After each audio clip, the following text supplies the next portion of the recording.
Assalamu alaikum my dear curious fellows, this is Major Nasir Chima from Broadsheet Marketing। First of all तो मैं आप सब लोगों को वेलकम करता हूं अपने चैनल में और उम्मीद करता हूं कि आपका ये लर्निंग और अर्निंग का सफ़र हमारे साथ बहुत अच्छा गुजरेगा। तो आज का जो हमारा टॉपिक है it's about wholesale. First of all तो मैं वैसे आपको बता चलूं कि बहुत सारे लोग हमारे से जब रब्ता करते हैं तो उनको इंतहाई बेसिक चीज़ों के बारे में यानी कि होल सेल और पीएल और आर्बिट्राज और ड्रॉप शिपिंग इनका फ़र्क नहीं पता होता। तो आर्बिट्राज और जो ड्रॉप शिपिंग है वो तो इंतहाई एक अलग टॉपिक्स हैं और ऑफिशियली अमेज़ॉन उनको अलाउ भी नहीं करता है, बट ऑफ कोर्स मैं उनके ऊपर बात ज़रूर करूँगा लेटर ऑन किसी अपने टॉपिक में या किसी अपने लेक्चर में वीलॉग में। बट आज का जो हमारा टॉपिक है वो चूँकि होल सेल के मुतालिक है तो हम आज के टॉपिक से ही स्टिक करेंगे।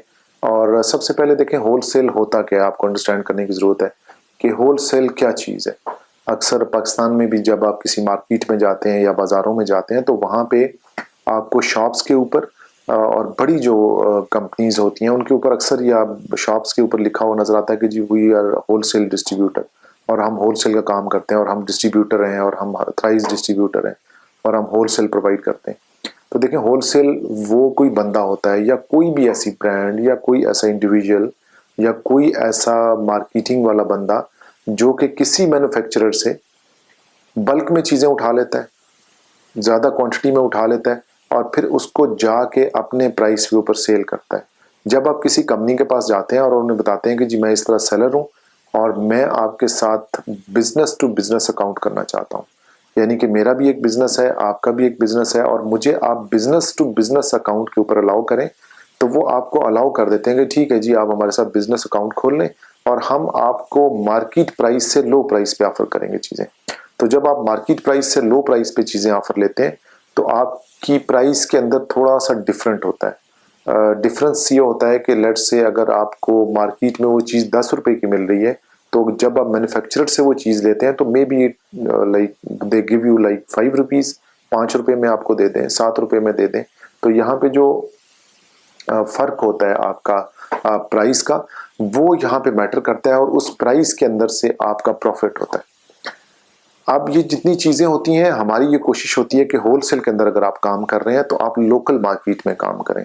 हम उसको लोकल मार्केट में लेट्स से अगर हम यूके में काम कर रहे हैं या यूएसए में काम कर रहे हैं तो यूएसए के अंदर जो बड़े मैन्युफैक्चरर्स हैं, जो डिस्ट्रीब्यूटर्स हैं, जो होलसेलर्स हैं, हम उनसे रब्ता करते हैं और हम उनको बताते हैं कि जी हम ये प्रोडक्ट सेल करना चाह रहे हैं एज अ बिज़नेस, आप हमें एज अ बिज़नेस इसको अंदर डील करें और हमें अपनी ये चीज़ें सेल करने दें।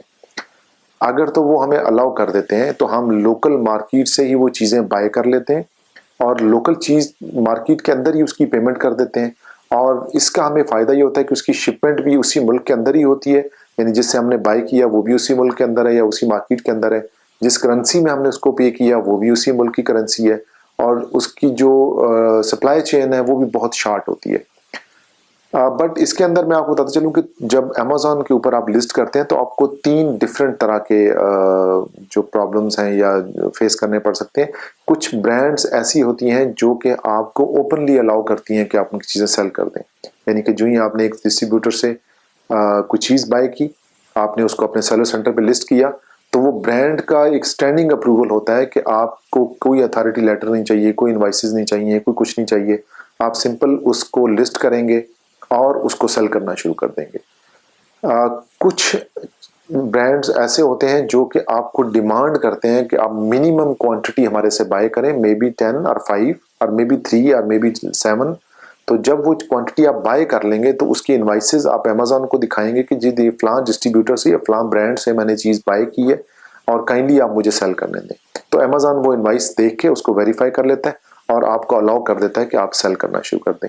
बट कुछ ऐसी ब्रांड्स होती हैं जो कि बड़ी ब्रांड्स होती हैं, फॉर एग्जांपल एचपी है, सैमसंग है, एडिडास है या कोई इससे बड़ी ब्रांड है, तो वो आपको इस तरह से सेल करने नहीं देते हैं। उनके लिए आपको अथॉरिटी लेटर या लेटर ऑफ ऑथराइजेशन और लेटर ऑफ सेलर सर्टिफिकेट चाहिए होता है जो कि वो ब्रांड आपको देती है कि हम इस बंदे को अलाउ करते हैं कि ये हमारी ब्रांड अमेज़ॉन पे हमारे साथ सेल कर सके। तो ये 3 तरह की कैटेगरीज होगी। अब जब मैंने जिक्र किया ना कि हमारे साथ, तो इसका मतलब ये होता है कि मी टू लिस्टिंग हम इसको कहते हैं। एक मी टू लिस्टिंग वो इस तरह से होती है कि लेट्स से मेरी कोई ब्रांड है, मैं उसको सेल कर रहा हूँ मेरे पास मेरे नेबर्स आते हैं जो कि एक मेरे जैसे ही काम कर रहे हैं, और वो मुझे कहते हैं कि जी आप हमें ये ब्रांड की कुछ चीज़ें दे दें और हम आपके साथ ही इसको सेल करना शुरू कर देते हैं। तो मैं उन्हें कहूँगा जी ठीक है, आप मुझसे बाय कर लें और मेरी लिस्टिंग के साथ ही मी टू कर लें, और मैं आपको अलाउ कर दूंगा कि आप मेरे साथ ये चीज़ें बेच दें। तो ये एक मी टू लिस्टिंग होती है जिसके अंदर कोई इनवाइसेस या इस तरह से नहीं चाहिए होती हैं। उस ब्रांड का ऑनर जो है वो आपको अलाउ करता है कि ये इंडिविजुअल सेल कर सकता है या नहीं कर सकता। तो जब आप इस तरह की लिस्टिंग में चले जाते हैं, मी टू लिस्टिंग में, तो उसमें कोई डॉक्यूमेंटेशन रिक्वायर्ड नहीं होते। अब इसका फायदा क्या होता है होलसेल का? होलसेल के जहां पे कुछ फायदे हैं तो थोड़े से इसके नुकसान भी हैं, बट फायदे ज्यादा है एज कम्पेयर टू नुकसान। तो सबसे पहला जो इसका फायदा है वो है शॉर्ट सप्लाई चेन, यानी कि इसकी जो सप्लाई चेन है प्रोडक्ट्स की, आप जो आप ले रहे हैं, सप्लाई कर रहे हैं, सेल कर रहे हैं, वो इंतहाई शॉर्ट होती है। शॉर्ट का मतलब होता है कि अगर आपने एक चीज बाय की और may be it may take like 7 to 10 days और 15 days कि वो चीज लाइव हो जाती है आपके सेलर अकाउंट पे। और इसके अंदर एक फायदा ये होता है कि आपको जो इन्वेस्टमेंट है वो बहुत लो चाहिए होती है। लो मीन कि आपके पास अगर 1000 पाउंड या इससे कम या इससे ज्यादा की रकम अवेलेबल है तो आप कमोबेश 3-4 प्रोडक्ट्स लाइव कर सकते हैं।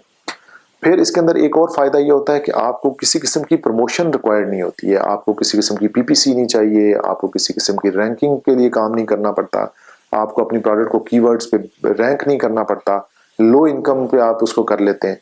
और इसमें फ्लिपेबल भी होती है। देखें, आपको होलसेल का जो बिजनेस है, अक्सर लोग इसमें चलते हैं कि जी हम होलसेल करेंगे तो हम इसको रीसेल कैसे करेंगे, फ्लिप कैसे करेंगे।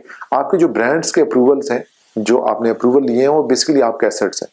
तो अगर आप चाहें कि होलसेल का काम आप फ्लिप करना चाहें तो वो आप आसानी से फ्लिप कर सकते हैं, क्योंकि आपके पास, आपके अकाउंट के पास, आपकी कंपनी की बैक पे आपके कुछ अप्रूवल्स होते हैं जो कि बेसिकली आपका एसेट होते हैं। अब इसके नुकसानात की हम बात कर लेते हैं। देखें, जहां मैंने जिक्र किया ना कि इसके अंदर एक्सपीरियंस बहुत लो चाहिए होता है, इसके अंदर रिस्क बहुत लो है, इसके अंदर स्टार्ट टाइम बहुत लो होता है और इन्वेस्टमेंट बहुत लो होती है। तो आपको एक चीज याद रखनी है कि जब इतनी लो मार्जिन में आप जाएंगे तो आपका जो रेट ऑफ रिटर्न है या जो आपका प्रॉफिट है वो भी बहुत कम होगा।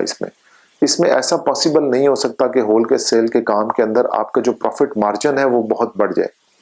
प्रॉफिट मार्जिन जब बढ़ जाएगा तो फिर ये पॉसिबल नहीं होगा कि आपको होलसेल के अंदर से इतना प्रॉफिट आने लग पड़े कि आप उसमें से बहुत ज्यादा अर्निंग स्टार्ट कर दें। तो ये चीज आपको जहन में रखनी है। प्रॉफिट कम होने का मकसद ये है कि आपको एफर्ट कम करनी पड़ रही है। आप लोकल मार्केट से चीज उठा रहे हैं, लोकल मार्केट में सेल कर रहे हैं, प्रेप कास्ट उसकी कम है, उसकी सप्लाई चेन कम है, उसकी इन्वेंट्री की रिस्ट्रिक्शंस नहीं है इतनी, पैसा कम लग रहा है, टाइम कम लग रहा है, इन्वेस्टमेंट कम लग रही है, तो ऑफ कोर्स उसके अंदर आपका जो प्रॉफिट रेशो होगा वो भी कम होगा।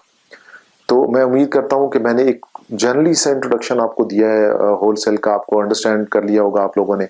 बट स्टिल अगर आपके इसके कोई क्वेश्चन है, आप मुझसे कुछ पूछना चाहते हैं इसके ऊपर, तो you can just contact me on my social media, और मैं कोशिश करूंगा कि मैं आपके सवालों के सबके जवाब दे पाऊँ। तो इसके साथ मुझे इजाजत दें। उम्मीद करता हूँ कि नेक्स्ट वीलॉग में आपसे मुलाकात होगी। तब तक अपना ख्याल रखिएगा। Take care of yourself. अल्लाह हाफिज।